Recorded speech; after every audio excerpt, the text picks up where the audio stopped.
And I rise today to warn of a gathering threat to Americans' most fundamental constitutional right, and that is the right to vote.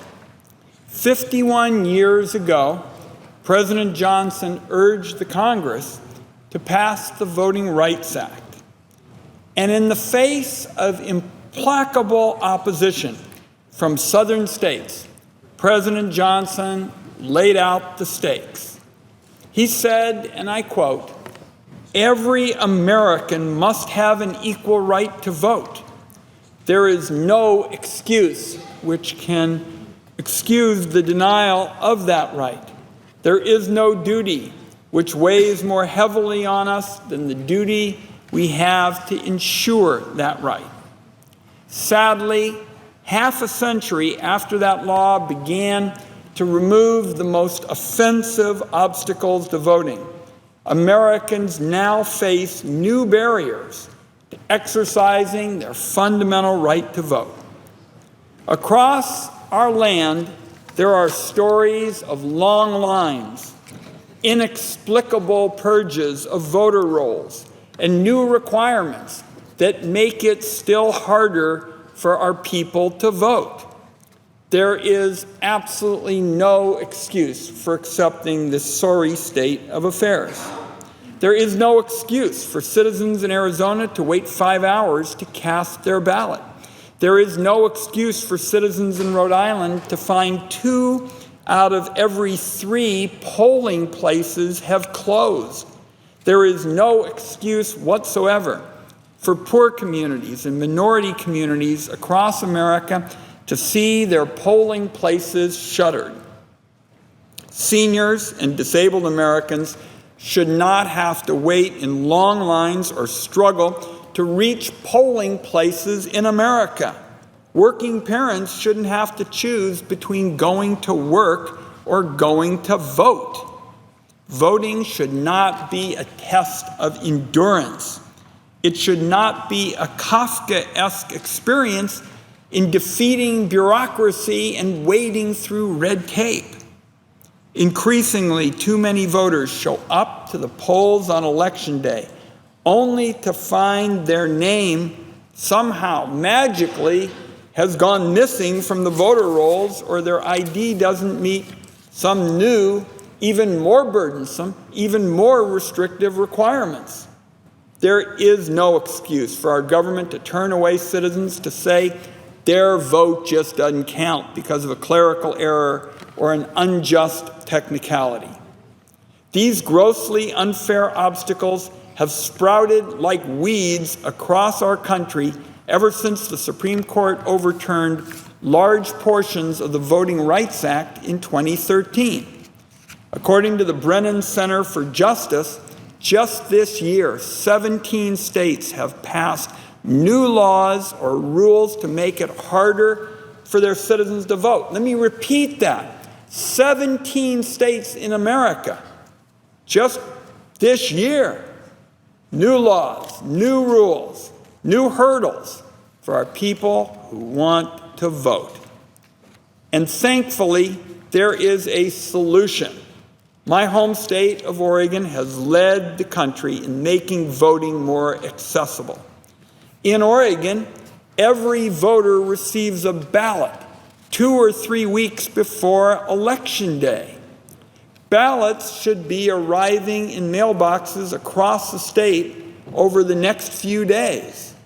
Every Oregonian has ample time to research candidates and issues.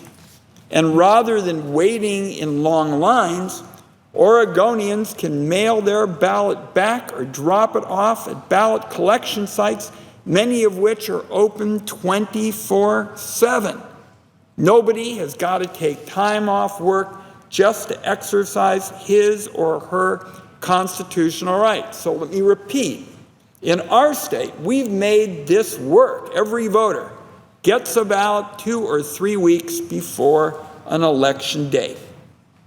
Now, vote by mail is not going to stop every state legislature in America from devising new ways to suppress voter turnout. Certainly, some state officials in our country have worked very hard to dream up new ways to limit the franchise. But here's why the Oregon antidote is so important. If there's a problem, our state gives voters more time to fight back. When Americans have 2 or 3 weeks to vote, they'll have more time to challenge registration problems. There's more time for citizens to defend their rights.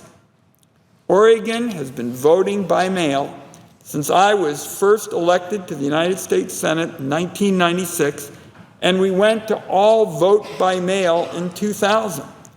Since then, we have had consistently higher voter turnout rates than other parts of the country. We've consistently had voter turnout rates that are among the highest in the nation.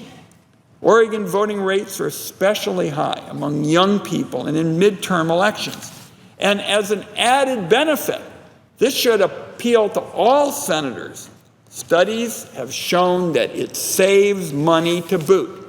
So you have a system that voters like, gives them more time to reflect, is more efficient, and it saves money to boot. That is a pretty appealing trifecta, it seems to me, for democracy. So my proposition today is the rest of the country ought to follow Oregon's lead, and all Americans from one end of the country to another ought to have the chance to vote by mail. To me, this just is common sense. In fact, over the years, there were questions about who benefited from vote by mail. And in fact, Oregonians put it on the ballot because they said everybody benefits from it.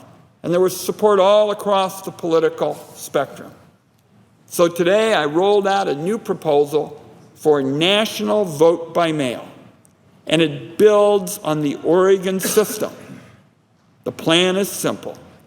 Every voter in a federal election will receive a ballot in the mail. The federal government, through the Postal Service, would assist states with the cost of mailing ballots to registered voters. States can keep their current polling practices if they wish, but those states that choose a full vote-by-mail system are going to see their election costs drop and drop significantly. My hope is that this proposal ignites a new campaign across the country to make it easier, not harder, for Americans to vote. Vote by mail is a first step in fighting back against those who would disenfranchise their fellow citizens to gain a political edge. For instance, in my view, it also ought to be easier for Americans to register to vote. Again, my home state leads the way. Since January, every eligible voter is automatically registered to vote, eliminating extra trips to the Motor Vehicles Department or the county clerk's office. Our governor, Governor Kate Brown, deserves, in my view, enormous credit for leading the effort to turn this particular idea, this particular reform, into law. Now, I know many of my colleagues and many voters are cynical about the chances of passing real reforms in this partisan day and age. My view is that voting rights are too important to abandon the field to special interests who would manipulate our government. And that's why I mentioned, Mr. President, in Oregon, there was some initial debate with respect to who might benefit, who might get a little bit of a partisan edge on the other side.